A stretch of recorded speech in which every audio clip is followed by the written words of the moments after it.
Hey guys, I hope all is well. Thank you for joining me for this Truth Talk episode. In today's episode, we're going to be talking about the dark truth about boxing. But before we begin, I just wanted to remind you guys to subscribe to the second channel, Truth Network. I have tagged the channel in the description. We are waiting until we hit 30K to release the new shows that will be only available on the second channel. We're at 26K now, so let's get to 30K soon. Thank you all. Now let's get right into it. Boxing is a physical sport that has been going on since ancient Egypt, two opponents fighting until one is crowned victorious. Today, boxing is still one of the most watched sports in the world, with many of the biggest fights drawing the attention of just about everybody, even those that aren't really fans of boxing. Millions of people spend their hard-earned money to see two opponents go at it. Boxers, just like basketball players and football players, manage to acquire massive fan bases, making these boxers super influential. If you have been watching my channel for a while now, then you should remember that I always say, everything that reaches the masses is infiltrated by the Freemasons. Boxing is no different, and after looking into some boxers, what I found proved this to be true. There has been many open Freemasons in the history of boxing. Some of the biggest names in boxing have been tied to the Masonic Order. The boxer Sugar Ray Robinson, who was considered one of the greatest boxers of all time, was an open Prince Hall Freemason. He was a part of the Joppa Lodge No. 55, a New York lodge. Sugar Ray was one of the most famous and best boxers from the 1940s to the 1960s, winning a total of 174 matches, with 109 of those being knockouts and only losing a total of 19 fights. Another open Freemason boxer was Jack Johnson, who was a part of the Masonic Lodge Farfor No. 225, and he was active from the year 1897 to 1928, building a legendary career. Another Freemason boxer was the boxer Joe Frazier, who was a part of the Mbae Taylor Lodge No. 141. Frazier is considered by the Boxing Research Organization to be one of the top 10 greatest boxers of all time. He even beat Muhammad Ali. These are a few older boxers who are openly Mason, but I can assure you, boxing is full of Masons to this very day. A modern boxer who is a Freemason is Adrian Broner. Even though Adrian never said he was a Mason out loud, he showed the world he was a Mason through his imagery. Adrian Broner likes to rap as well as box, and in one of his old music videos from years back, we saw the Freemason symbol flash in the middle of his music video. Adrian Broner was letting the world know he took the Masonic Oath. It is no coincidence that Broner is considered to be one of the greatest boxers, and just like the other boxers we spoke about, Adrian managed to go on a long winning streak and become one of the most famous boxers of his generation. Another boxer who was obviously an occultist is no other than Deontay Wilder. Deontay Wilder, like many other boxers we have spoken about, shows obvious signs that he's into ritual magic. A few years back, Deontay Wilder was set to defend his title against Tyson Fury. For this match, Deontay did his ring walk dressed as a demon, wearing all black with a demonic-looking mask with red eyes that glowed. It was obvious what look Deontay was going for. The case of Deontay Wilder is very interesting to me, as he openly admits he used demonic spirits to help him in his fights. Very similar to Tom Brady, who admitted his ex-wife used to do spells in order to help him win games. Going into the game, any special thing you carried into the game on Sunday that you had tucked away somewhere? I did. I always, I've learned a lot from my wife over the years. She's so about the power of intention, and believing things that are really going to happen. And she always makes a little altar for me at the game because she just wills it so much. And so she put together a little altar for me that I could bring with pictures of my kids. And I have these little special stones, healing stones and protection stones. And she has me wear a necklace and take these drops she makes. And I say all these mantras. And I stopped questioning her a long time ago. I did. I just shut up and listened. And at first I was like, this is kind of crazy. And then about 4 years ago, we were playing the Seahawks. And she said, you better listen to me. This is your year, but this is all the things you're going to have to do to win. I did all those things. And by God, you don't work pretty good. And then in 2015, it was about early January. And she said, you know how much I love you? And I said, yeah. She said, I just want to let you know this is not going to be your year. And of course we lost. I said, what's 16 look like? And she said, 16 is going to be your year. So it was early January this year. And I said, babe, I asking, like, do we have a chance? He said, yeah, but you're going to have to do a lot of work and you're really going to have to listen to me. So, man, I listened to her. And right after the game, she said, see, I did a lot of work. You do your work, I do mine. She said, you're lucky you married a witch. I'm a good witch. Deontay Wilder admits something similar out of his own mouth. In a pre-match conversation between Deontay and his opponent Tyson Fury, you can hear Deontay admit that he gets possessed when he fights as he taunts Tyson. I salute you and I respect you for that. But it's not going to be easy, Tyson. I can like you and I can say I love you as a man and look in your eyes and really genuinely mean that. But when that night of that fight comes, you're not going to be talking to Deontay Wilder. You're not going to be looking in the eyes of Deontay Wilder. Who am I going to be looking in the eyes You're of? going to be looking in the eyes of the bronze bomber. You're going to feel him as well, too, just like the feeling that you feel him now. Is that like an alter ego or something? Or is it is it well alive? Is it like a spirit that comes into you, the bronze bomber? It can be an alter ego, it can be a spirit, it may be an ancestry spirit. Who knows?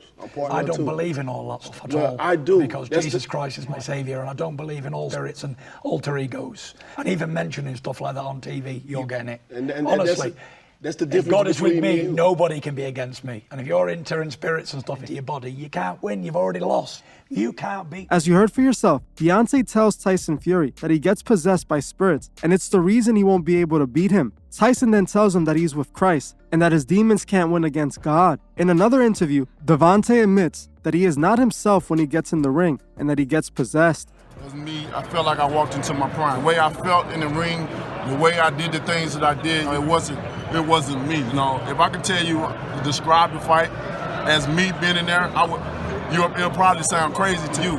You know what I mean? Because I wasn't even in my body. I was actually watching my body do what it did to Stavern, which just sound crazy. It's almost like I'm possessing that ring, and that's what makes me dangerous. I don't know where it come from. It's almost like I'm possessing that ring. As you heard for yourself, Devontae admits to not being himself when he's in the ring, and that someone else takes over. This would explain why he came dressed like a demon when he came to fight Tyson Fury. In a commercial hyping the fight up, we can see Mike Tyson talking about Deontay, stating that the devil's in his boxing gloves. Everyone has a plan. They get punched in the mouth. Wilder destroyed him, unleashing hell. Wrath of the devil in gloves. He baptized them. Wrath of the devil in gloves. He baptized them.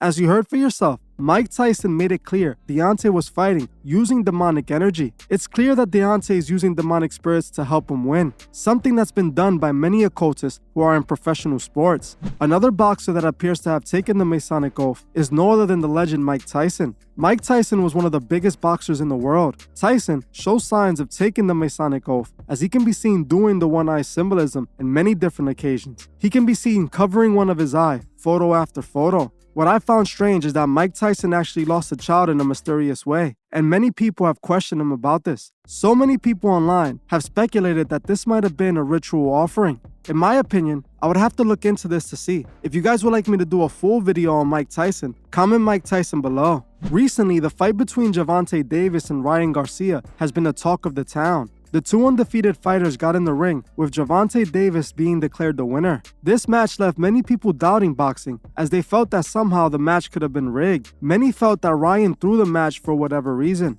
For those that don't know, boxing has actually had a history of rigging fights, as it was discovered that many fighters were under the mafia's control. I believe most of what the masses consume is usually controlled to tell whatever story they want. Whether the Ryan and Gervonta Davis match was rigged, we won't truly know. Ryan Garcia claims to be a worshiper of Christ, but I found a video of him doing a Masonic hand gesture. We know these celebrities like to pretend to hide their true intentions. I do not buy that Ryan Garcia is truly a Christian, or he has truly turned himself to God, as he is inside of a sport that requires you to be a Masonic puppet to reach the top. Another boxer that is a Freemason is the legend Manny Pacquiao. Manny Pacquiao, like the other Freemason boxers, is considered to be one of the greatest boxers of all time. In this photo, we can see Manny on his initiation day, when he was getting initiated into the Freemasons, the very day he took the Masonic Oath. It's also interesting to know that Manny also was a senator in the Philippines. I found this extremely interesting, as it proves how these Masons operate. Manny had no issue showing the world that he was a Masonic puppet who took the oath to have the world. It is not at all a coincidence that all of the boxers that I mentioned today were considered legends and the best boxers in the league, while they were all Masons and they were all a part of the agenda. There's a reason for this. The Masons like to infiltrate, and when they infiltrate, they make sure that whoever they bring in is going to be the one at the top, is going to be the one with the most influence and the most power.